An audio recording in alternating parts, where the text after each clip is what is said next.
إن الله وملائكته يصلون على النبي يا أيها الذين آمنوا صلوا عليه وسلموا تسليما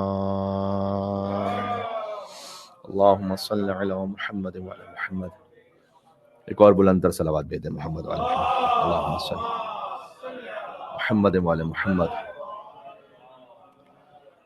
أعوذ بالله من الشيطان الرجيم. بسم الله الرحمن الرحيم. لا حول ولا قوة إلا بالله العلي العظيم. حسبنا الله ونعم الوكيل. نعم المولى ونعم النصير وبه نستعين وهو خير ناصر ومعين. والصلاة والسلام على أشرف الأنبياء والمرسلين حبيب إله العالمين سيدنا ونبينا ومولانا بالقاسم محمد. اللهم صل على محمد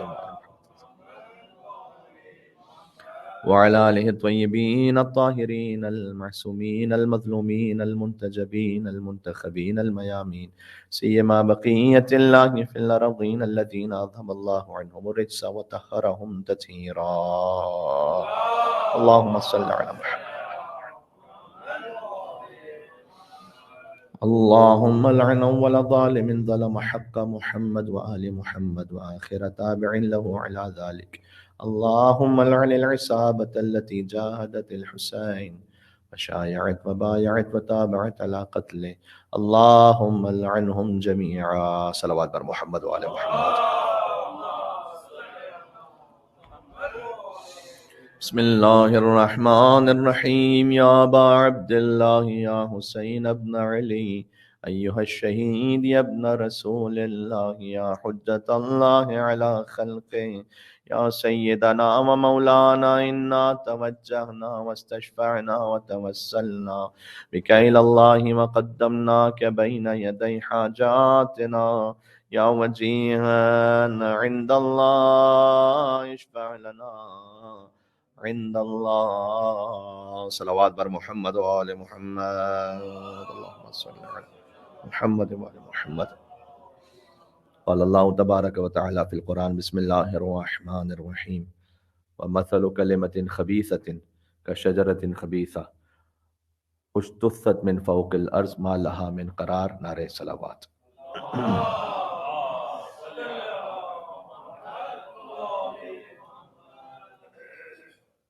شب جمعہ ہے، بحق ابی عبداللہ الحسین علیہ السلام. اللہ عز و جل آپ کی حاجات کو پورا فرمائے انشاءاللہ سے. وہ دعائیں کہ جو عبادتوں کے مسلح پر پوری نہ ہو سکیں وہ حسین کے مسلح پہ آ کے مانگنی چاہیے. اور ابو عبداللہ الحسین علیہ السلام کے لیے اللہ عز و جل نے یہ خاص اہتمام رکھا ہے جو اپنے ذکر کے لیے بھی نہیں رکھا، اس لیے کہ اللہ عز و جل نے وعدہ کیا تھا کہ جو میرا ذکر کرے گا میں اس کا ذکر کروں گا. اب خالق و مخلوق کے ذکر میں فرق یہ ہے کہ جب بندہ ذکر کرے تو وہ بندہ ہونے کی حیثیت میں ذکر کرتا ہے، جب خالق ذکر کرے تو اپنی لامحدود قوتوں سے ذکر کرتا ہے. آج کے اس جشن کا عنوان جشن مرگ یزید ابن معاویہ اس لیے دیا گیا کہ 14 ربیع الاول یزید کی موت کا دن ہے، تو ہماری شب جمعہ اس سے قریب ہے. تو میں آپ سے یہ کہوں گا کہ اس چھوٹے یزید اور اس سے پہلے ایک بڑے یزید دونوں کے مرنے کی تاریخیں ہیں، اور اس مناسبت سے گفتگو ہو سکتی ہے. کئی مناسبتیں ہیں کہ جو جمع ہیں. دیکھیں، یہ امام حسین علیہ السلام نے سمجھایا ہے کہ جو حجت سے بیعت مانگے وہ یزید ہوتا ہے. تو یزید نے امام حسین علیہ السلام سے بیعت مانگی، لیکن حسین کے باپ سے بھی کسی نے بیعت مانگنے کی کوشش کی تھی. تو جو حسین سے بیعت مانگے وہ یزید ہے، کہ جو حسین کے باپ سے بیعت مانگے وہ تو بڑا یزید ہے.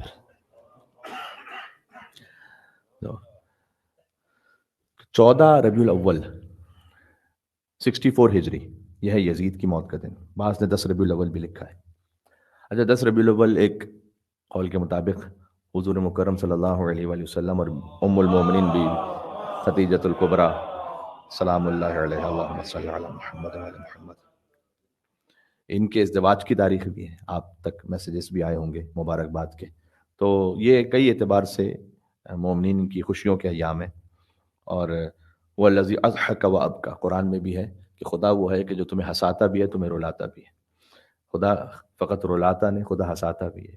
تو یحزنون بحزننا ویفرحون بفرحنا، مومن بھی وہ ہوتا ہے کہ جس کا غم اور جس کی خوشی اس کا تعلق اللہ سے ہو. جو حضرت موسیٰ علیہ السلام سے بھی اللہ تعالیٰ نے یہ مانگا تھا کہ اے موسیٰ، آپ نے صدقہ دیا ہے شاید بلاؤں کو دور کرنے کے لیے، نماز پڑھی ہے مثلا جنت کے لیے، اور عبادتیں کی ہیں کسی نہ کسی اور مقصد سے، میرے لیے کیا کیا ہے؟ کہ پروردگار تیرے لیے خاص کیا کروں؟ کہ میرے لیے محبت رکھو، میرے لیے بغض رکھو. تو یہ جو اللہ کے لیے بغض رکھے اور جو اللہ کے لیے محبت رکھے وہ خالص عمل ہے اللہ سبحانہ و تعالیٰ کے لیے. اور مولا علیہ السلام نے بھی فرمایا ہے کہ خدا رحم کرے اس پر کہ جس کا لینا اور جس کا دینا، جس کی محبت، جس کا بغض سب اللہ کے لیے ہو. تو وہ خاص مومن ہے کہ جو اس مرحلے تک پہنچ جائے. تو یہ وہ ایام ہے کہ جو چونکہ اہل بیت علیہ السلام کی خوشی کا ایام ہے، تو کئی موضوعات ایک ساتھ جمع تھے. میں تبرکاً ایک فقرہ خود خطبہ حضرت ابو طالب علیہ السلام سے پڑھ دوں کہ جو انہوں نے رسول اللہ کے نکاح کے موقع پر ارشاد فرمایا، جس کا آغاز یہاں سے ہوا تھا کہ الحمدللہ الذی جعلنا من ذریۃ ابراہیم، حمد اس پروردگار کی کہ جس نے ہمیں قرار دیا ابراہیم علیہ السلام کی ذریت میں سے. یہ وہی کہہ سکتا ہے کہ جس کا ایمان اس درجے اور مقام پر ہو کہ جسے فخر ہو کہ وہ ذریت ابراہیم علیہ السلام میں سے، جو جانتے ہوں کہ ابراہیم کا مقام کیا ہے. وَمِن نسل اسماعیل، یہ حضرت ابو طالب اسلام کا وہ خطبہ نکاح ہے کہ جو انہوں نے رسول اللہ کے موقع پہ ارشاد فرمایا تھا ان کے نکاح پر. اور یہ ابھی میں آنے سے کچھ دیر پہلے اس کو جب ریوزٹ اور ریوائز کر رہا تھا تو خود بخود ہمارے سامنے جو کتاب کھلی اور جو ریفرنس سامنے آیا اور جو ویب سائٹ تھی وہ برادران اہل سنت سے تعلق رکھنے والی ویب سائٹ، انہوں نے لکھا اس بات کو کہ حضرت ابو طالب میں کہہ رہا ہوں، انہوں نے لکھا کہ ابو طالب انہوں نے خطبہ دیا رسول اللہ اور ام المومنین حضرت خدیجہ کے نکاح کے موقع پر، جس کا آغاز یہ ہوا کہ الحمدللہ الذی جعلنا من ذریۃ ابراہیم، اللہ نے ہمیں قرار دیا ذریت ابراہیم میں سے. اس کے بعد آگے فقرہ یہ ہے کہ وَإِن كَانَ لِمُحَمَّدٍ مَالٌ قَلَّ، اگرچہ کہ میرے بھتیجے محمد صلی اللہ علیہ وآلہ وسلم کے پاس مال تو کم ہے، کیونکہ حضرت خدیجہ بہت دولت مند تھی اور حضور مکرم صلی اللہ علیہ وآلہ وسلم ان کے پاس مال دنیا میں سے اگر تناسب دیکھا جائے تو حضرت خدیجہ کے پاس بہت زیادہ مال تھا. تو کہا اگرچہ کہ میرے بھتیجے کے پاس مال تو کم ہے لیکن فَإِنَّ لَهُ نَبَأٌ عَظِيمٌ، اس کے پاس ایک بہت بڑی خبر ہے، ایک عظیم خبر ہے. اچھا، یہ سارے وہ لفظ ہیں کہ جو آپ کو بعد میں قرآن میں استعمال ہوتے ہوئے نظر آئیں گے. اما یتساءلون عن النبأ العظیم، کہیں الحمدللہ رب العالمین. اب مجھے نہیں معلوم کہ حضرت ابو طالب علیہ السلام کی زبان سے نکلے ہوئے الفاظ اتنے زیادہ پاکیزہ تھے اور معتبر تھے کہ اللہ عز و جل نے انہیں قرآن میں جگہ دی ہے، یا قرآن کے نزول سے پہلے جیسے ابو طالب کا بیٹا قرآن کو جانتا تھا ویسے خود علی کا باپ قرآن کو جانتا تھا. یہ اللہ جانتا ہے. لیکن کیفیت یہ ہے کہ حضرت ابو طالب علیہ السلام کہتے ہیں فَإِنَّ لَهُ نَبَأٌ عَظِيمٌ، میرے بھتیجے کے پاس مال کم ہے، لیکن کتنا بڑا میسج ہے اس میں، لیکن ان کے پاس ایک بڑی خبر ہے مستقبل کی، یعنی یہ مستقبل کے نبی بننے والے، نبا سے وہی نبی ہے، یعنی ان کے پاس ایک خبر ہے. نبی کہتے ہی نبی کو اس لیے ہیں کہ اللہ کے پاس سے وہ خبریں پہنچانے والے ہوں. بات واضح؟ اس لیے ہے کہ حضور پر جب نبوت ختم ہو رہی ہے نا، یہ کیا ہے؟ یہ تکلفاً ہے، ذرا اس پہ غور کیجیے گا. اللہ تعالیٰ نے حضور مکرم پہ کیوں نبوت ختم کی ہے؟ کیا مثلاً ایسا تھا کہ پیغام اور بھی ہو سکتا تھا لیکن چلیں اب یہاں ختم کر دیتے ہیں؟ ایسا نہیں.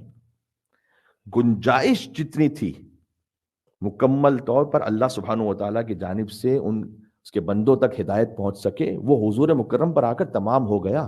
تکویناً یہاں پر ختم ہونی ہے نبوت، یعنی یہ نہیں کہ کوئی تکلفاً اللہ تعالیٰ نے ختم کیا ہے، نہیں، اس لیے کہ جتنا انسانیت کی ہدایت کے لیے میسج ضروری ہے وہ رسول اللہ کے ذریعے سے پہنچ چکا ہے. اس کے بعد کوئی نئی خبر بچی نہیں ہے.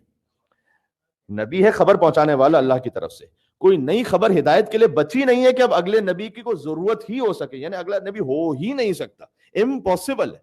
اور جو آخری خبر رسول اللہ نے پہنچائی ہے وہ کون سی ہے؟ وہ الیوم اکملت لکم دینکم واتممت علیکم نعمتی ورضیت لکم الاسلام دینا. جس خبر پر دین مکمل ہو گیا وہ مولا علیہ السلام کی ولایت کی تھی، من کنت مولا فہذا علی مولا. تو علی ولی اللہ کے بعد چونکہ آسمانوں پر کوئی خبر بچی نہیں تھی اس لیے نبوت کی ضرورت ختم ہو چکی تھی. اب یہاں سے امامت تاکہ اس خبر کو محفوظ رکھا جا سکے، یہ آپ کے ذہن میں رہے. تو حضرت ابو طالب علیہ السلام نے کہا کہ میرا بیٹا مستقبل کا، میرا بھتیجا مستقبل کا ایک نبی بننے والا ہے، یعنی ان کے پاس ایک عظیم خبر ہے، یہ کہا، اور وہ عظیم خبر ہم جانتے ہیں کہ نبوت کی خبر تھی۔ اب جو اعلان نبوت سے پہلے نبوت کی خبر دے، وہ کتنا بڑا مومن ہے یہ اللہ جانتا ہے یا اس کا رسول جانتا ہے۔ ایک مل کے صلوات بھیجیں عظمت ابو طالب علیہ السلام پر، اللہم صل علی محمد وعلی محمد۔ تو ایک تو یہ مناسبت بھی ہے، اور یہ بھی بڑی ضروری ہے کہ اس پہ بات کی جائے۔ البتہ اس پہ وقتاً فوقتاً اور موضوعات کے حوالے سے بات پہلے بھی ہوتی رہی ہے، انشاءاللہ آئندہ بھی ہوتی رہے گی، کہ خود اللہ عز و جل نے ہسبینڈ اور وائف کے لیے کیا ڈیوٹیز رکھی ہیں، سلیکشن آف اسپاؤس، اس میں ایک بہت بڑا میسج تھا۔ حضرت خدیجہ سلام اللہ علیہ نے خود رشتہ بھجوایا، جبکہ حضور مکرم بظاہر فقر کے عالم میں تھے، حضرت ابو طالب بھی فقر کے عالم میں تھے بظاہر۔ مولا علیہ السلام کا ایک بڑا لطیف فقرہ ہے، فرمایا کہ سعد ابی فقیر وما سعد قبلہ فقیر، کہ میرے بابا نے اس وقت سیادت کی، یعنی سرداری، جبکہ وہ فقیر تھے، اور میرے باپ سے پہلے کوئی فقیر سیادت کر ہی نہیں پایا تھا۔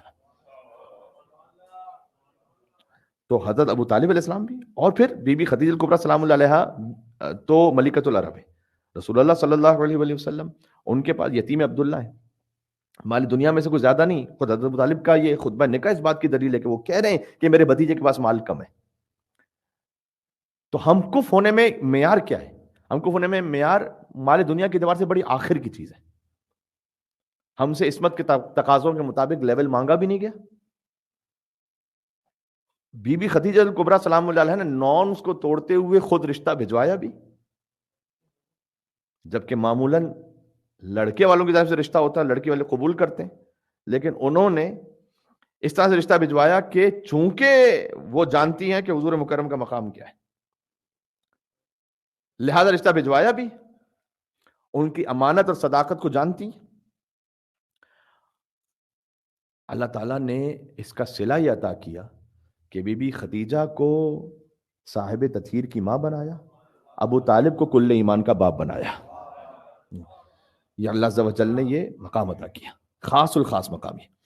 تو خود اس میں ایک بڑا امپورٹنٹ میسج ہے کہ ہمارے یہاں پر جب اس طرح کے مثلا کوئی معاملات ہوں، رشتوں کی بات ہو، ازدواج کی بات ہو، تو اس میں زیادہ امپورٹنٹ کیا ہے، کس چیز کو دیکھا جائے؟ ظاہر ہے سب سے پہلے ہم کف ہونے میں ایمان کا ہم کف ہونا ہے، ولایت پر ہونا ہے۔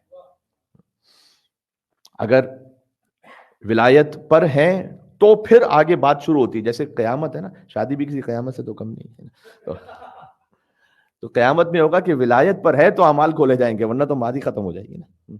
تو اگر ولایت پر ہے تو پھر آگے سوچیں، اور اس کے لیے سب سے امپورٹنٹ یہ کہ خود جب ماں باپ اس توحید و رسالت اور ولایت کے معاملے کو بہت زیادہ اہمیت دے رہے ہیں، ان کی زندگی میں سب سے اہم معاملہ یہ ہو، تب بچہ ڈیسیشن لیتے ہوئے یہ سوچے گا کہ میں نے جو سیکھا ہوا ہے وہ یہ سیکھا ہوا ہے کہ وہ زندگی کا کوئی کام، کسی سے دوستی، کسی سے تعلق، کہیں آنا کہیں جانا وہ نہیں کرتے، مگر یہ کس کو دیکھتے ہیں کہ کون ہے لا الہ الا اللہ محمد رسول علی ولی اللہ کا ماننے والا، تب جا کے اس تربیت پہ وہ بات اس پہ زندگی میں اس کو اپلائی کر سکے گا۔ تو ایک بات یہ ہوگی۔ دوسرا یہ کہ میں نے جیسے کہا کہ چونکہ سیٹرڈے کو ایک جشن مجھے یہاں پڑھنا ہے، عید زہرا سلام اللہ علیہ کی مناسبت سے، تو کچھ باتیں اس میں آ جائیں گی۔ اسے عید غدیر ثانی کہا جاتا ہے۔ عید غدیر ہے تولا کی عید، عید زہرا ہے تبرہ کی عید، اور جب دونوں ملتے ہیں تو دین پورا ہوتا ہے۔ اللہ تعالیٰ نے بھی مرج البحرین یلتقیان 72 نام رکھے اللہ سبحانہ و تعالیٰ نے اس عید زہرا سلام اللہ علیہ کے۔ ایک قول تو یہ ہے کہ خود اسی دن ہی سب سے بڑے فرعون اور یزید کی موت ہوئی، ایک قول یہ ہے کہ نہیں کسی اور تاریخ پر ہوئی، وہ تاریخ اگر میں بتا دوں گا تو یہاں پر بات پھر ذرا بڑی کھل جائے گی، لیکن جشن بعد میں اس لیے منایا گیا کہ جب وہ موت ہوئی تو اس کے بعد فوراً غم کا مہینہ شروع ہو گیا، اور کھل کر جشن منانے کا موقع تھا نہیں۔ اس زیادہ میں کھل نہیں سکتا، جو سمجھ گئے ان کو سمجھا دیں، جو بعد میں نہیں سمجھے۔ تو اس لیے 9 ربیع الاول منتخب کیا گیا بنص حدیث امام حسن عسکری علیہ السلام، جس میں سیاہ لباس امام نے کہا اتار دو۔ یہ سب کانٹیننٹ کے شیعوں کا افتخار ہے کہ وہ ربیع الاول کا چاند دیکھ کر سوگ نہیں بڑھاتے، 9 ربیع الاول کو سوگ بڑھاتے ہیں. اس لیے کہ حدیث امام حسن عسکری علیہ السلام یہ ہے کہ سیاہ لباس اتارو 9 ربیع الاول کے دن اور خوشی مناؤ اور بہترین کھانے پکاؤ اور کھلاؤ اور تحفے دو، اور استراحت کا دن ہے اور غموں کے دور ہو جانے کا دن ہے اور دعاؤں کی قبولیت کا دن ہے اور عید غدیر ثانی ہے. یہ سارے نام بیان کیے گئے عید زہرا سلام اللہ علیہا کے، اور پھر اس کے خاص اعمال بیان کیے گئے، اور خاص وہ اب تک یا تو اب تو کیونکہ بہرحال دن تو گزر چکا ہے، میں خالی اپنی تبرکاً ایک ڈیوٹی پیش کر رہا ہوں کہ میرا بھی ایک حصہ ہو جائے اس میں. تو عید زہرا، پھر عقد رسول اللہ اور بی بی خدیجہ سلام اللہ علیہا، اور مناسبت مرگ یزید، اس لیے کہ 14 ربیع الاول 64 ہجری، یعنی کیا کربلا سے 3 سال بعد یزید واصل جہنم ہو گیا. 61 ہجری میں کربلا، 64 ہجری میں یزید کی موت ہے. ابھی میں اس پہ بات کرتا ہوں کہ یزید واصل جہنم کیسے ہوا. اچھا، دشمنان اہل بیت کا تو آپ کو پتا ہے نا کہ ان کی ولادت کا پتہ نہیں ہوتا. ہاں، یزید وہ ملعون ہے کہ جس کی موت کا بھی پتہ نہیں. ایک تو ہوتا ہے کہ ولادت کا نہ پتا ہو، وہ تو کسی کا نہیں پتا، لیکن یہ کہ جس کی موت کا بھی نہ پتا ہو کہ بالآخر ہوئی کیسے. لیکن 2-4 اقوال ہیں تاریخ میں جو میری نگاہ میں ہیں اس وقت. مثلاً یہ کہ خود اس کا ایک شوق یہ تھا، چونکہ رسول اللہ نے جو خواب دیکھا تھا شجرہ ملعونہ والا جس کا ذکر قرآن میں ہے، وما اریناک وما ارینا الرؤیۃ التی الا اریناک فتنۃ للناس والشجرۃ الملعونۃ فی القرآن، یہ سورہ اسراء کی آیت ہے. کیا حبیب ہم نے جو آپ کو خواب دکھلایا ہے نا، یہ امتحان ہے لوگوں کے لیے، اور اس خواب میں ذکر ہے اس شجرہ ملعونہ کا کہ جس کا ذکر ہم نے قرآن میں کیا ہوا ہے. یہ رسول اللہ نے خواب دیکھا تھا کہ ممبر پہ بندر ناچ رہے. تو رسول اللہ بڑے غمگین ہوئے، اس بارے میں گفتگو کر چکا ہوں. شجرہ ملعونہ کا ذکر بھی قرآن میں، شجرہ مبارکہ کا ذکر بھی قرآن میں. میں نے جو آیت پڑھی آپ کے سامنے سورہ ابراہیم کی آیت ہے، اس میں شجرہ خبیثہ کا ذکر ہے.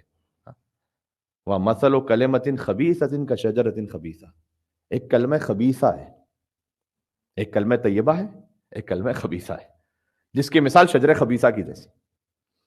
اجتثت من فوق الارض، اللہ نے مثال یہ دی ہے کہ یہ شجر خبیثہ وہ ہے کہ جو زمین پر اوپر اگ تو جاتا ہے، کہیں نہ کہیں جھاڑیاں تو نظر آتی ہیں نا، ما لہا من قرار، لیکن کوئی پائیداری نہیں ہے، اسٹرینتھ نہیں، کنٹینیوٹی نہیں ہے. کیا اللہ تعالیٰ نے مثال دی اور سمجھایا. بیت علی کی آپ نے زیارت کی ہوگی مسجد کوفہ میں دعا دے رہا ہوں آپ کو یہاں سے کہ آپ جائیں انشاءاللہ کوفہ، زیارت کریں جہاں امیر المومنین علی بن ابی طالب السلام رہا کرتے تھے. مل کے صلوات دے دیں نام حیدر کرار علی بن ابی طالب علیہ السلام پر، وصلی اللہ محمد. جب وہاں پہنچے، بیت علی علیہ السلام کے بالکل ساتھ ہے ایک کھنڈر، اس کے اوپر بڑا سا لکھا ہوا ابن زیاد کا دربار. لوگ وہاں پر کچرا پھینکنے جاتے ہیں، لوگ وہاں پر تبرہ کرنے جاتے ہیں. وہ ابن زیاد کے جو اتنا بڑا فرعون بنا ہوا تھا کہ امام حسین علیہ السلام کا سر نعوذ باللہ اپنے سامنے رکھ کر گستاخی کر رہا تھا. ما لہا من قرار، اللہ تعالیٰ نے کیا کہ شجر خبیثہ کی مثال کیا ہے، زمین میں کہیں جھاڑیاں اگ تو جاتی ہیں، اس کے بعد کچھ نہیں. وہ مولا علی علیہ السلام کا گھر اتنا سادہ جو خالی مٹی کا بنا ہوا، جس میں امیر المومنین علی بن ابی طالب السلام اپنے خانوادے کے ساتھ 3-4 سال سے زیادہ نہیں رہے، آج وہ کروڑوں لوگوں کی زیارت گاہ ہے. یہ ہے شجر طیبہ. بات واضح ہو رہی ہے، کیونکہ شجر طیبہ کی کیا مثال ہے، الم تری ضرب اللہ کیف مثلا کلمۃ طیبہ کشجرۃ طیبہ اصلها ثابت وفرعها فی السماء. کہ شجر طیبہ کی مثال ایسی ہے کہ جیسے جس کی جڑیں زمین میں ایسی پائیدار و محکم ہو کہ شاخیں آسمانوں تک پہنچی ہوئی. ہاں، تو اب جب بیت علی پہ آپ جاتے ہیں تو ایک چھوٹا سا گھر، یہ سارے بڑے درس ہیں. میں آپ سے ایک سوال کرتا ہوں، یزید ملعون فاسق فاجر، آج کچھ سے پوچھے، اللہ جانے خیر پتہ نہیں پھر بھی کتنا بڑا ملعون ہے کیا جواب دے گا، لیکن was it worth it؟ امام حسین علیہ السلام کی ایسی شہادت، اس کے بعد 3 سال میں خود مر گیا، ورتھ تھا کیا؟ یہ آج ہم پوچھ سکتے ہیں یزید سے کیونکہ وہ واصل جہنم ہو چکا ہے. انشاءاللہ ہم سب مولا کی ولایت کے صدقے میں جنت میں، لیکن اپنے بہت سارے کاموں کے لیے پوچھئے گا اپنے آپ سے was it worth it؟ میں نے کسی کے ساتھ غصے سے بات کی، کسی کے پیٹ پیچھے اس کی غیبت کی، اپنی بیوی کو جھڑک کے جواب دیا، بیوی نے شوہر کے ساتھ بدسلوکی کی، اس کے بعد کیا ہوتا ہے؟ یعنی 2-3 دن بعد، کبھی 1 ہفتے بعد، 2 ہفتے بعد، کبھی ریگریٹ بھی ہوتا ہے. پھر ہم سوچتے ہیں واز اٹ ورتھ اٹ؟ اچھا، ہم چونکہ آج اپنے آپ کے لیے سوچ رہے ہیں کہ پتہ نہیں مجھے کتنا جینا ہے، لیکن ہو سکتا ہے کہ مرنے کے بعد اگر اللہ تعالیٰ مجھے موقع دے اور مجھ سے سوال کیا جائے کہ تم نے اپنے مرنے سے پہلے 10 سال پہلے کسی کے ساتھ اس طرح سے بیہیویئر رکھا تھا، اس کا اثر قبر میں 500 سال تک سہنا ہے، کیا یہ ورتھ تھا؟ ہو سکتا ہے میں اپنے مرنے کے بعد بہت سارے کاموں کے لیے کہوں کہ نہیں، صبر کر لینا بہتر تھا، چپ ہو جانا بہتر تھا، اچھا اخلاق رکھ لینا بہتر تھا. میری کبھی بھی عادت نہیں رہی اور منع ہے روایات میں کہ اہل بیت علیہ السلام کا کوئی چاہنے والا، چاہے اس کا کردار کتنا ہی خدا نخواستہ پس کیوں نہ ہو، اسے دشمنان اہل بیت کے ساتھ ملایا جائے، ایسا نہیں ہو سکتا. جو ملا رہا ہے وہ غلط کر رہا ہے. لیکن سیکھ تو آپ کسی سے بھی سکتے ہیں، تو سیکھا جا سکتا ہے. یزید 3 سال بعد مر گیا. کیسے مرا؟ ایک قول یہ ملتا ہے کہ اس کو شوق تھا چونکہ بندر نچانے کا، تو اس نے ایک وحشی گدھے کے اوپر بندر بٹھایا اور بندر ناچ رہا، گدھا دوڑ رہا ہے، اور یہ بھی پیچھے اپنے گھوڑے کے اس کے پیچھے پیچھے ناچتے ناچتے دوڑ رہا ہے کہ ایک مرتبہ اس کے گھوڑے نے اسے ایسے خود سے جھڑک کے گرایا کہ اس کے گردن کی ہڈی ٹوٹ گئی اور گھوڑا اسے لے کر بھاگتا رہا. ظاہر ہے اللہ تعالیٰ نے مکافات عمل دکھلانا ہے. اللہ تعالیٰ امام حسین السلام کے قتل ایسی رائے گا تو نہیں جانے دے گا. ابو عبداللہ حسین السلام کا معاملہ ہے، اور یہ جو وہ معاملہ ہے، لوگ ہم سے یہ کہتے ہیں کہ قاتلان حسین کا مذہب کیا تھا، کہ وہ شیعہ وہ یا تو نہیں تھے. میں کہتا ہوں مذہب تو انسانوں کا ہوتا ہے، کتوں کا کہاں سے مذہب ہوتا ہے کہ جو تم بات کرنے لگے، ہے نا؟ یو بے شمار.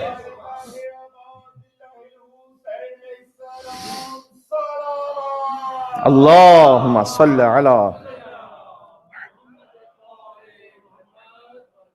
دوسرا قول یہ ملتا ہے کہ ایک ہرنی کے شکار پر گیا، پہلے ہی ایک ایسی بیماری اللہ تعالیٰ نے اسے لگا دی تھی کہ جتنا بھی پانی پیے گا پیاس بجھتی نہیں تھی، اور وہی مکافات عمل تھا. اس کے بعد اپنے غم کو دور کرنے کے لیے کہا کہ میں دمشق سے باہر جاؤں گا. 2-3 دن کے مسافت پر ایک جنگل میں پھر ہرنی کا ایک شکار کرنے کے لیے گیا. وہ ہرنی دوڑی، اس کے پیچھے دوڑا، اس نے کہا کہ وہ میرے پیچھے نہ ہے، میں اکیلے شکار کروں گا. اور اس کے بعد اس طرح سے بھاگتا گیا، دوڑتا گیا کہ خود الجھا، اور پھر اس کے گھوڑے نے اسے گرا دیا اور خود ٹکراتا ہوا پتہ نہیں کہاں سے ہوتے ہوتے ہوتے پہنچا. جب اس کا لشکر اس کے پیچھے آیا تو فقط ایک پیروں کی ران بچی ہوئی تھی، بس، اور کچھ نہیں بچا ہوا تھا.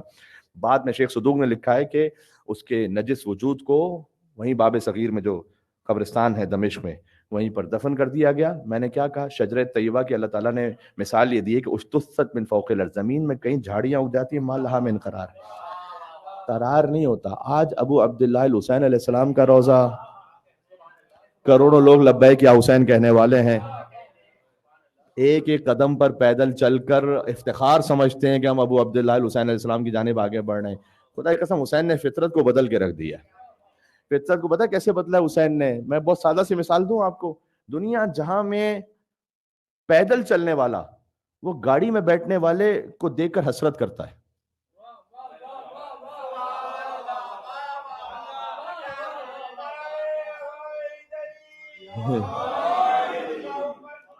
کیا بات ہے؟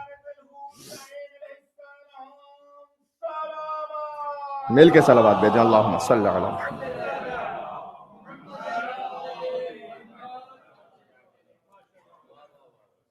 دنیا بھر میں پیدل چل رہا ہوتا ہے، وہ گاڑی والے کو دیکھ کر حسرت کرتا ہے، کاش میرے پاس بھی ایسی گاڑی ہوتی، کاش میں اس میں بیٹھا ہوا ہوتا.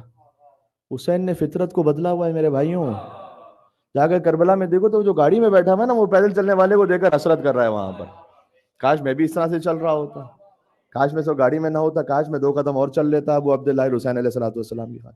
امام حسین السلام نے فطرت کو بدل کے رکھا ہوا ہے. بہت سارے فقہی معاملات بھی ابو عبداللہ حسین علیہ السلام کے پاس آگے بدل جاتے ہیں. اکل الطین حرام، مٹی کھانا حرام ہے. یہ حدیث ہے، مٹی کھانا حرام ہے. ایسے حرام ہے مثل المیتہ ولحم الخنزیر والدم، جیسے خون پینا حرام اتنا سخت حرام ہے مٹی کھانا، اور خنزیر کا گوشت کھانا اور مردار کو کھانا ویسے ہے مٹی کو کھانا، اللہ تینوں قبر ابی عبداللہ الحسین علیہ السلام۔ میں ایک جملہ کہنے لگا ہوں، انشاءاللہ مجھے امید ہے کہ آپ اس جشن کے اس کیفیت میں آپ اس کو قبول فرمائیں گے۔ حسین کی قبر کی خاک بطور تبرک کھا لینا وہ فقط حلال نہیں ہے، فطرت اتنی نہیں بدلی، خالی شفا رکھی ہے اللہ سبحانہ وتعالی نے اس میں، وہ کیور ہے۔ کیا بات ہے، شفا ہے تمام مریضوں کے شفا یابی کے لیے۔ اللہم صلی علی محمد و علی محمد۔ امام حسین السلام نے فطرت بدلی ہے۔ ایک بات اور زبان پر آ رہی ہے، ہمیشہ انسان کی زندگی کا مطلب ہر انسان میں یہ ہے کہ وہ کہتے ہیں یار کہیں پر اگر کوئی غم آئے زندگی میں اس سے دور رہو۔ ڈپریشن کہتے ہیں کہ جتنا سوچو گے اتنا اور زیادہ ڈپریشن ہوگا۔ امام حسین السلام کے غم کا معاملہ مختلف ہے، وہ ڈپریشن نہیں ہے وہاں پر، وہ ڈپریشن کا خاتمہ ہے وہاں پر، کہ جب آپ روتے ہیں امام حسین علیہ السلام کے غم میں، کیف اصف حسن ثنائکم، یہ زیارت جامع کبیرہ کا جملہ ہے، میں آپ کی ثنا کے حسن کو کیسے بیان کروں۔ ایک دفعہ ہوتا ہے ثنا کو بیان کرنا، خیبر، خندق، ہجرت، کربلا، یہ ان کی ثنا ہے۔ حسن ثنائکم، اس ثنا کا حسن کیا ہے؟ مولانا صاحب نے ذکر کیا، آپ نے آنسو بہائے، آپ کا دل ہلکا ہو گیا، آپ کے گھر کا جو ایک ڈپریشن تھا وہ ختم ہو گیا۔ یہ ان کی ثنا کا حسن ہے، ہاں یہ ان کی ثنا کا اثر ہے۔ یہ امام حسین السلام نے بہت سارے معاملات نظام بدلے ہوئے ہیں یہاں پر۔ آپ ویسے گریبان چاک نہیں کر سکتے، لیکن غم امام حسین السلام میں آپ چاک کرتے ہیں گریبان۔ میں نے کہا نا کہ بہت سارے فقہی معاملات، بہت سارے اور معاملات یہاں پر آ کر بدل جاتے ہیں۔ اللہ تعالیٰ نے امام حسین السلام کے لیے اہتمام رکھا ہے۔ تو بہرحال اللہ سبحانہ و تعالیٰ نے جب امام حسین السلام کے لیے اہتمام رکھا تو قاتلوں کا جو انجام تھا وہ بھی اتنا عبرتناک تھا کہ آج امام حسین علیہ السلام کے حرم میں نے کہا جگہ نہیں ہے، کروڑوں لبیک یا حسین کہنے والے ہیں، جن کی تمنا یہ ہوتی ہے کہ 40 کے دن ہمیں ایک جھلک مل جائے ذری کے۔ یزید ملعون بھی شام میں ہے۔ اب چونکہ جشن ایسا ہے تو میں مجبور ہوں جملہ کہنے پر کہ اس کی قبر مثانے خالی کرنے پر تو استعمال ہو سکتی ہے، باقی کسی اور کام میں استعمال نہیں ہو پاتی ہے نا۔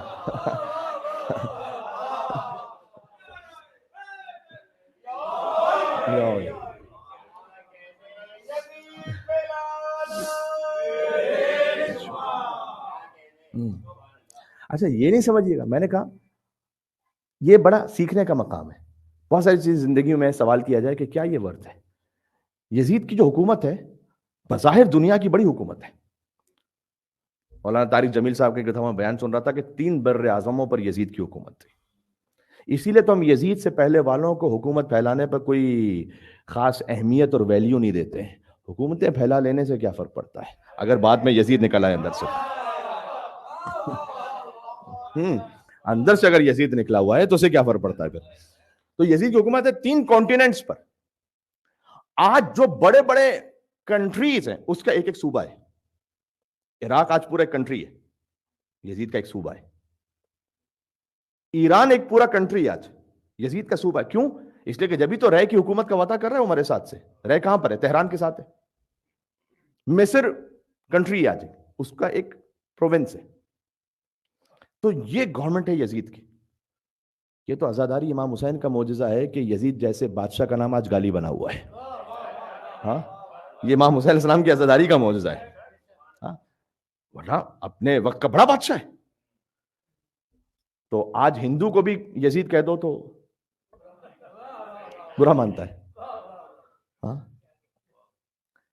ایک موقع پر کہا تھا امام حسین علیہ السلام سے محبت کرنے والے دنیا کے ہر مذہب میں، یزید سے محبت کرنے والے فقط مسلمانوں میں۔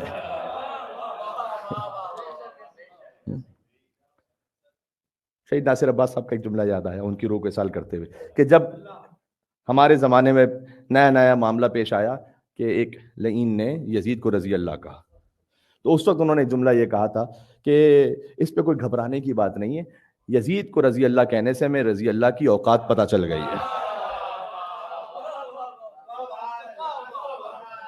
اس کی تشریح میں تھوڑی سی اپنے طور پر اور کر لوں۔ کیوں؟ میں نے دیکھا تاریخ ابن شام میں، تاریخ خلدون میں، تاریخ طبری میں، مولانا مودودی نے لکھا کہ یزید قاتل النفس المحترمہ، آپ کہہ رہے رضی اللہ، یزید شارب الخمر، آپ کہہ رہے رضی اللہ، یزید زانی، آپ کہہ رہے رضی اللہ، یزید محرم نامحرم میں فرق نہ کرنے والا، آپ کہہ رہے رضی اللہ. تو مجھے اتنا سمجھ میں آیا کہ جسے بھی آپ رضی اللہ کہیں گے مجھے کھول کے چیک کرنا پڑے گا کہ کہیں قاتل تو نہیں ہے، کہیں یہ تو نہیں ہے، کہیں وہ تو نہیں ہے. یہ تو معاملہ بڑا آپ نے مسلمانوں سے غلطی ہوئی ہے کہ انہوں نے، یزید کیا ہے پتہ ہے، یزید کے پاس ہے خلافت کو لیجیٹیمائز کرنے کے لیے جتنے پاسبل آپشنز ہیں مسلمانوں کے پاس، وہ سب یزید کے پاس ہے. ذرا غور کیجیے گا. اس لیے کہ ایک طریقہ ہے مسلمانوں میں کہ ووٹ اجماع، 36 ووٹوں سے تو خلیفہ بن جاتا ہے. سقیفہ سنا رہا ہوں آپ کو. 36 ووٹ کافی ہوتے ہیں، وہ بھی ادھر ادھر سے کیسے بنے اس کی تاریخ اپنی. تو اسی لیے تو ہم فخر سے کہتے ہیں کہ علی کو ووٹوں سے خلیفہ نہیں بنایا گیا. تو ایک ہے طریقہ اجماع، چاہے وہ سو کالڈ اجماع چلیں یہ کہہ لیں. دوسرا ہے استخلاف، ایک دوسرے کو اپوائنٹ کرے. تعجب نہیں ہے کہ خلیفہ اول کے پاس تو خلیفہ دوم کو اپوائنٹ کرنے کا اختیار ہو، رسول اللہ کے پاس یہ پاسبلٹی نہ ہو کہ وہ کسی کو خلیفہ متعین کر کے جائے. تیسرا طریقہ یہ ہے کہ ایلیٹ کمیٹی شورا جو یہ ڈیسائیڈ کرے کہ کون خلیفہ ہوگا، یہ تیسری خلافت کی بات ہے. چوتھا ایک لفظ ہے قہر و غلبے کا، یہ خود مسلمانوں نے یوز کیا ہے، کہ جس کو ہم کہتے ہیں نظریہ ضرورت، پاکستان میں کافی یوز ہوتا ہے. نظریہ ضرورت کا مطلب یہ ہے کہ ایک حاکم تو آ گیا ہے، اب عدالت اس کو ریموو نہیں کر سکتی، اب مان لو اسی کو مان لو. یہ ہے نظریہ ضرورت. تو یہ قہر و غلبہ. ویسے تو اولو الامر تھا باپ، لیکن چونکہ بیٹے نے باپ کو قتل کر دیا تو اب نظریہ ضرورت یہ ہے کہ وہ گزر گیا، اب قاتل کو اولو الامر مان لو. یزید کے پاس یہ سب کچھ ہے. یہ جو مسلمان بڑے میٹھے بن کے کہتے ہیں کہ یزید غلط تھا، انہیں پتہ ہی نہیں کہ وہ کہہ کیا رہے ہیں. اگر پتہ ہوتا تو شاید ان کے مولوی یہ جرت نہ کر پاتے. اس لیے کہ یزید غلط تھا کا مطلب ہے کہ جس سسٹم سے آیا تھا وہ سسٹم غلط تھا. وہ جو سسٹم ہے وہ ہے کہ یزید کے پاس قہر و غلبہ بھی ہے، یزید کے پاس اپوائنٹیشن بھی ہے، معاویہ نے اپوائنٹ کیا ہے، اس کے لیے پورا ایک سسٹم بنایا اس نے.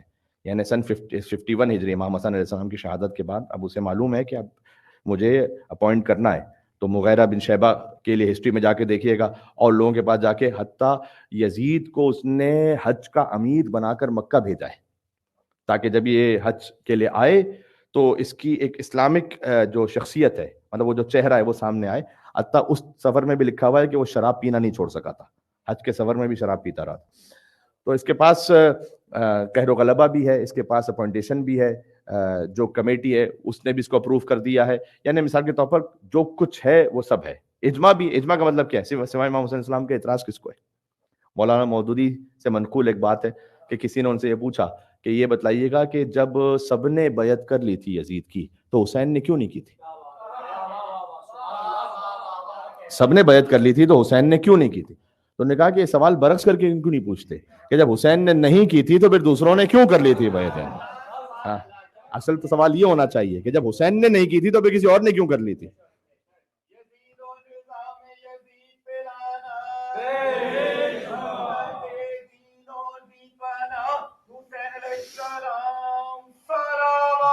اللہم صلی علی محمد وعلی محمد.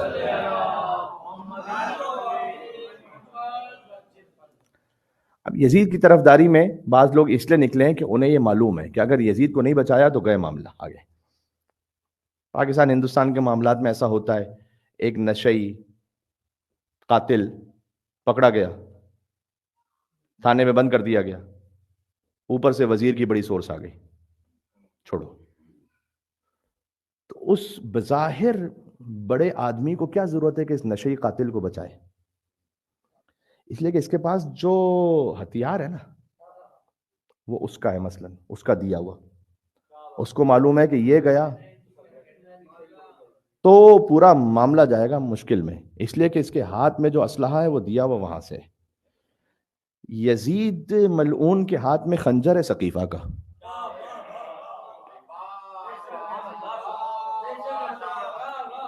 ہاں تو اگر یزید کو چھوڑ دیا تو معاملہ اوپر تک جائے گا. تو یزید کے پاس سب کچھ ہے، یعنی خلافت کے معاملے کے لیے اس کے پاس جو کچھ اصول آپ کے طے شدہ ہیں وہ ہیں اس کے پاس. اس خاطر ہے کہ اچھی مثال دی جاتی ہے، مولانا مرحوم منتظر عباس نقوی صاحب بھی اس کو اپنے انداز میں دیتے تھے. کہتے تھے کہ یہ جو سقیفہ ہے اس کا کڑوا پھل سامنے آیا یزید کی صورت میں تو لوگوں کے لیے بڑا کلیئر ہو گیا، کلیئرٹی آ گئی کہ دیکھو یہ پورا نظام کیا چل رہا تھا. جیسے مثال ایسی ہے جیسے ایلمنٹ ٹریز ہوتے ہیں. اب اس ایلمنٹ ٹریز میں کبھی کبھار یہ ہوتا ہے کہ ایک درخت ہے، وہ درخت بظاہر دوسرے درختوں جیسا ہی ہے، لیکن جب یہ درخت پھل دینے قابل ہوا تو کڑوی بادام آ گئی. تو کیا کرتا ہے وہ مالی؟ وہ اس درخت کو نکالتا ہے، اس لیے کہ یہ درخت نقصان دہ باقی درختوں کے لیے بھی. تو اگر اس کڑوی بادام سے پہلے اسے اکھاڑ دیا جائے تو ہو سکتا ہے کچھ نہ سمجھ لوگ یہ کہیں کہ جناب یہ بھی تو دوسروں جیسا ہی ہے، کیا مسئلہ کیا ہے؟ اس لیے حسین نے یزید کا انتظار کیا ہے کہ پھر جب وہ کڑوا پھل آ جائے اور پھر اسے اکھاڑا جائے تو سمجھ میں آئے کہ یہاں سے لے کر اوپر تک پورا یزیدیت کا نظام تھا یہ. ہاں سمجھ میں آ رہی ہے بات؟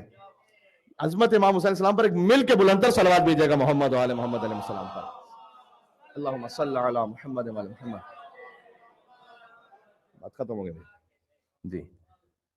تو عزیزان گرامی، اس لیے جو ایام عزا مکمل ہوئے خود بخود اب یزید داخل دشنام ہے اس کا نام.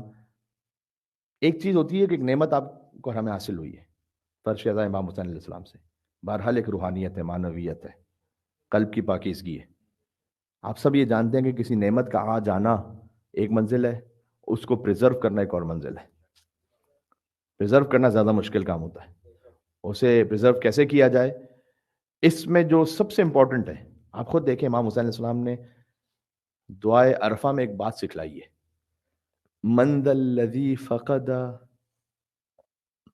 من ذا الذی وجد من فقد ومن الذی فقد من وجدک. پروردگار جس نے تجھے پا لیا ہے اس نے کھویا کیا ہے، جس نے تجھے کھو دیا ہے اس نے پایا کیا ہے. یہ زندگی کے ہر معاملے میں لے آئیے گا اسے.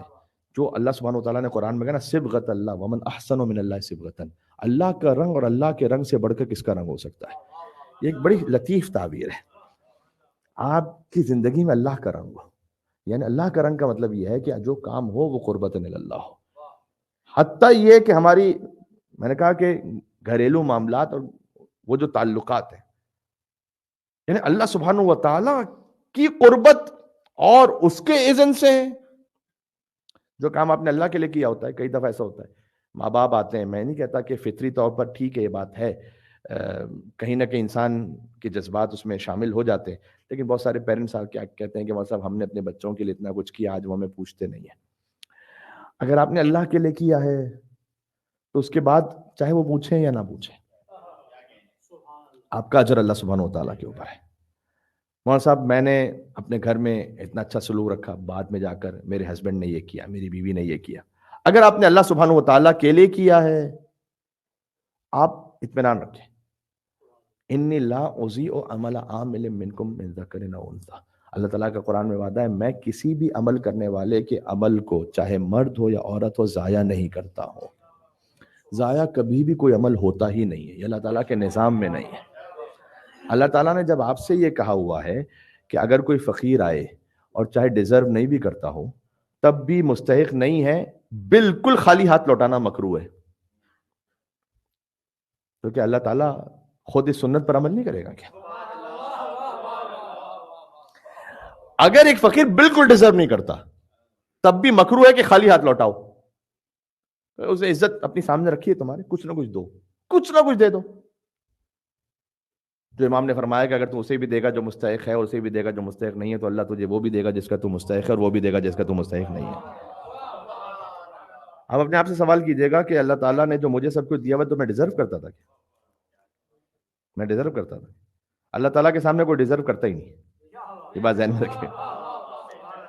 اللہ تعالیٰ کے سامنے کوئی ڈیزرو کرتا، ڈیزرو کرنے کی بات وہاں آتی ہے میں نے کچھ کیا ہو تو پھر میں نے کیا کیا تھا اول میں کہ اللہ تعالیٰ نے مجھے خلق کیا ہے.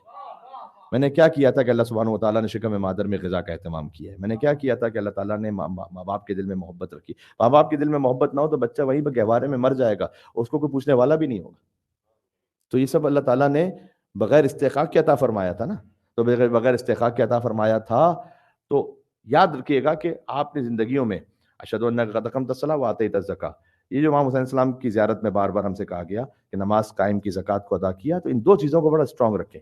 نماز کے ساتھ جو پہلا مذاق کیا وہ یزید نے کیا ہے، اور داڑھی کے ساتھ جو پہلا مذاق کیا وہ یزید کے باپ نے کیا ہے. یہ ذہن میں رکھیے گا. ٹھیک ہے؟ ایک دم سناٹا کیوں ہو گیا میرے بھائی؟ ہاں. اللہم صل.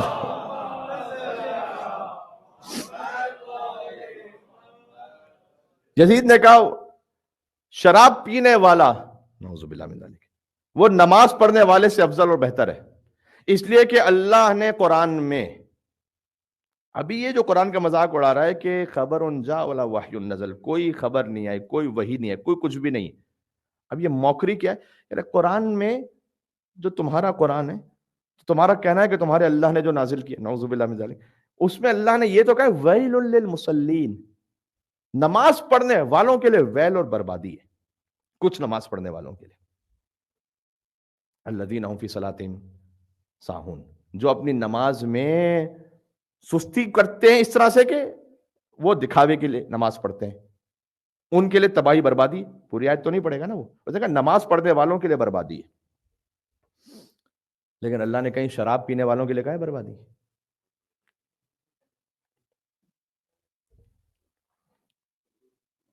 قرآن کافی ہوگا تو پھر یہ حشر ہوگا. ساری روٹس جا کے دیکھ لیں، بڑے یزید سے ملتی ہیں.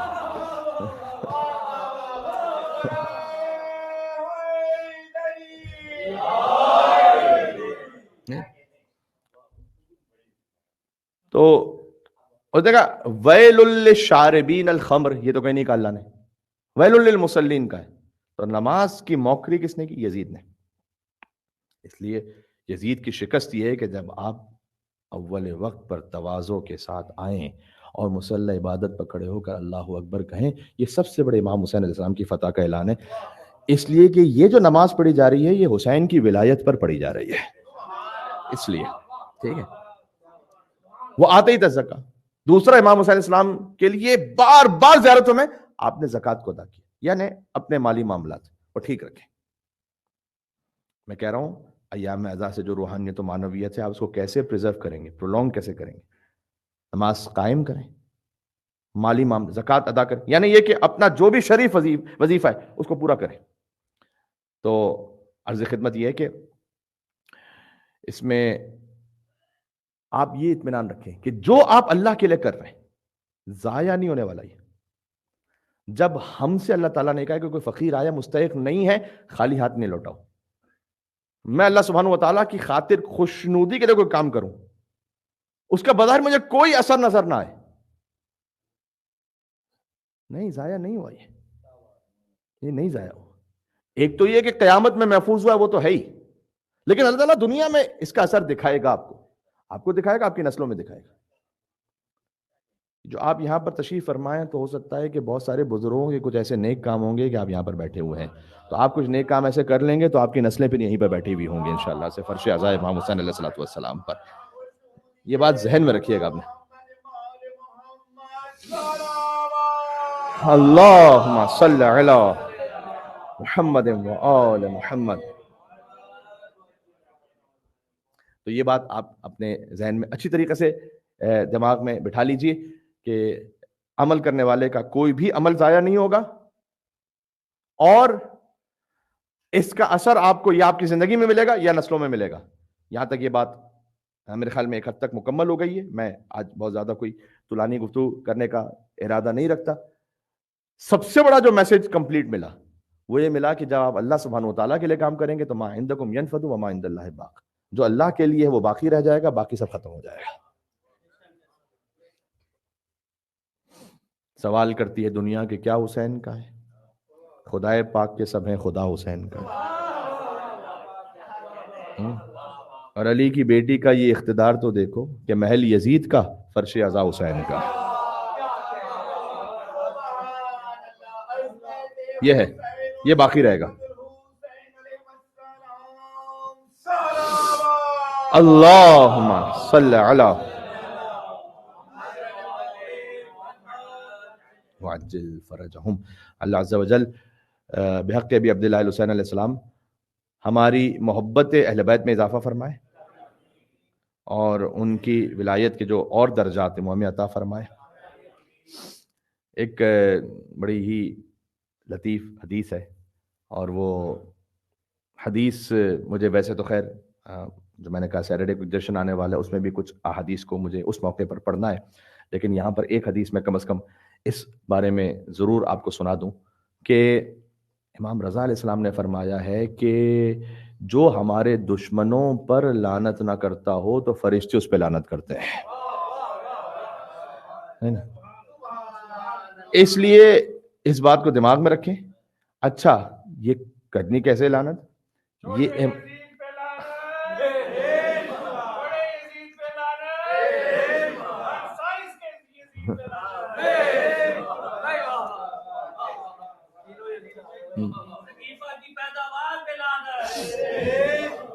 آپ نے ایک ویڈیو دیکھی ہوگی جس میں کوئی باجا بجا رہا ہے، لعنت لعنت، اس میں نیچے لکھا ہوا ہے کہ آپ کاٹو FIR. تو اب یقین جانیے وہ ویڈیو میں نے اپنے 5 سال کے بیٹے کو کل ایسی دکھائی. میں نے کہا بیٹے کس پہ لعنت بھیج رہے ہیں؟ تو اسی کا نام لیا کہ جس کا سب کا نام آپ کے دماغ میں ہے. یہ 5 سال کے بچے کو بھی پتا ہے شیعہ کے کہ لعنت کہاں پر جا رہی ہے. تو اسی طرح سے کرنی، یہی ہے، یہی ادب ہے. امام حسن عسکری علیہ السلام نے فرمایا ہے کہ اگر تم زمین میں ضعیف کر دیے جاؤ، فرمان امام حسن عسکری علیہ السلام، اگر تم زمین میں ضعیف کر دیے جاؤ اور تم ہمارا ذکر اور ہمارے اعداء سے براءت نہ کر پاؤ تو کیا کرو؟ ہمیشہ قیام اور اٹھنا نہیں ہے ہر جگہ. امام نے کہا اپنے حجرے میں جاؤ اور تنہائی میں ہمارے دشمنوں پہ لعنت بھیجو. تنہائی میں، یہ بچوں کو سکھایا، تنہائی میں جا کے لعنت بھیجو. تو کیا ہوگا اس کا؟ جیسے ہی تم نے عمل کیا تو اللہ حکم دے گا ملائکہ سے کہ وہ تمہارے لیے استغفار شروع کریں گے، تم پر درود و سلام بھیجیں گے، اور اللہ عز و جل یہ کہے گا کہ یہ میرا بندہ ہے جسے ضعیف بنا دیا گیا ہے، اگر اس کی قوت میں ہوتا تو یہ اس سے بھی بڑھ کر کرتا، لیکن چونکہ اس کی قوت میں اتنا ہی ہے کہ یہ تنہائی میں میرے اعداء پر لعنت بھیجے، تو بس اب اے میرے ملائکہ گواہ رہنا کہ جو میری شان کے مطابق اس کا اجر ہے وہ میں اسے عطا کروں گا. اس لیے کہ یہ تنہائی میں تو کم از کم اپنے عقیدے کا اعلان کر رہا ہے.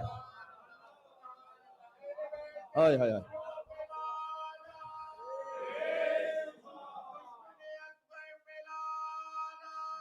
بے شمار.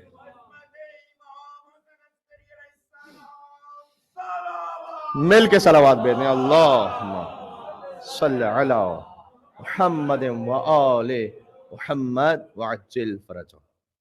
بات کو میں کنکلوڈ کر رہا ہوں ایک حدیث اور. وہ حدیث ہو سکتا ہے کہ شاید دل پہ جا کے لگے کہ ارے مولانا نے مزہ تھوڑا خراب کیا جشن کا، لیکن میں چاہتا ہوں کہ یہ بات پہنچے. رب تعلی القرآن والقرآن یلعنہ، کتنے قرآن پڑھنے والے ایسے ہیں جو قرآن پڑھتے ہیں قرآن ان پہ لعنت کرتا ہے. اس کا مطلب کیا ہے؟ ایک تو اس کا مطلب یہ ہے کہ جب وہ دشمنان اہل بیت جب قرآن پڑھیں تو یہ ویسے ہی لوگ لکھوا دیتے ہیں ہر قبر کے اوپر آخری آرام گاہ. ضروری نہیں کہ قبر آرام گاہ ہو سب کے لیے.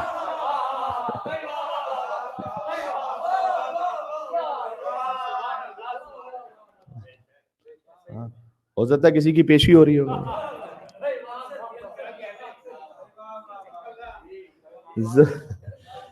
ضروری نہیں ہے کہ سب کے لیے آرام گاہ ہے. قبر کے باہر کی خوبصورتی وہ رسا کر دیتے ہیں، قبر کے اندر کی خوبصورتی کا انتظام میں نے خود کر کے جانا ہے. تو یہ بات ہے. اب ایک تو اس کا یہ مطلب ہے بہت سے قرآن پڑھنے والے سے قرآن پڑھتے ہیں قرآن پہ لعنت کرتا ہے.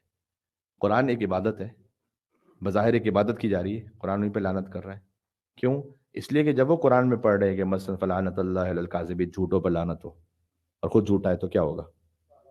قرآن کس پہ لعنت کر رہا ہے؟ ابھی ظلم کرنے والوں پہ لعنت ہو اور وہ خود ظلم کرنے والا اور جھوم جھوم کے پڑھ رہا ہے قرآن، اگر تو کیا مطلب ہے؟ ابھی قرآن کس پہ لعنت کر رہا ہے؟ پڑھنے والے پر بھی کر رہا ہے.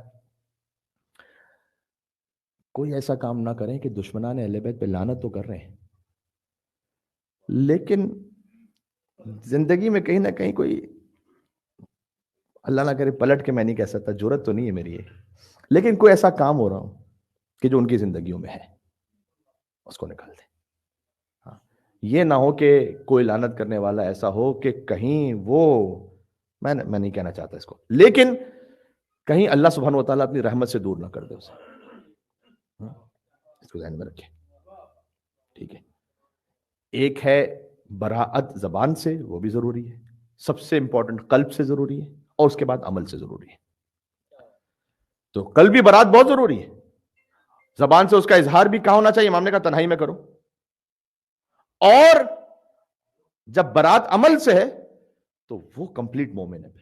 جیسے مولا علی کی محبت ہے، رسول اللہ نے فرمایا کہ علی آپ سورہ قل ہو اللہ احد کی طرح ہے.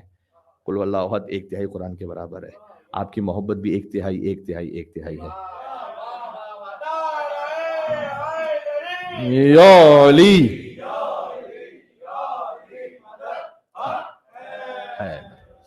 ماشاءاللہ، میسج پورا ہو گیا الحمدللہ رب العالمین. اور فرحت الزہرا یعنی بی بی زہرا سلام اللہ علیہ کی خوشنودی کی خاطر آپ سے گزارش یہ، چونکہ ان کے بچوں کے قاتل مارے گئے ہیں انہی دنوں میں، اور حضرت مختار نے بھی امام زین العابدین علیہ السلام کے قلب کی مسرت کا اہتمام فرمایا ہے. عید شجاع اسی لیے کہا جاتا ہے اسے. شجاع مختار کے القاب میں سے ایک لقب ہے. اصل وجہ تو وہی ہے کہ جو آپ تک پہنچ چکی ہے کہ جو سب سے بڑا دشمن اہل بیت ہے، ہاں، اس کی موت کا دن. باقی یہ کہ اور بھی خوشیاں اس میں شامل ہو گئیں. تو بی بی زہرا سلام اللہ علیہ کی خوشنودی کی خاطر آپ سے گزارش یہ، اپنے گناہوں کی مغفرت کے لیے، جن کے مرحومین جو بھی ہیں مثلا والدین ہیں اور مرحومین ہیں، ان کے درجات کی بلندی کے لیے 3 مرتبہ بآواز بلند صلوات بیجیے گا بی بی زہرا سلام اللہ علیہ. اللہم صلی علی محمد و آل محمد. اللہم صلی علی محمد و آل محمد. اللہم صلی علی محمد و آل محمد وعجل فرجهم.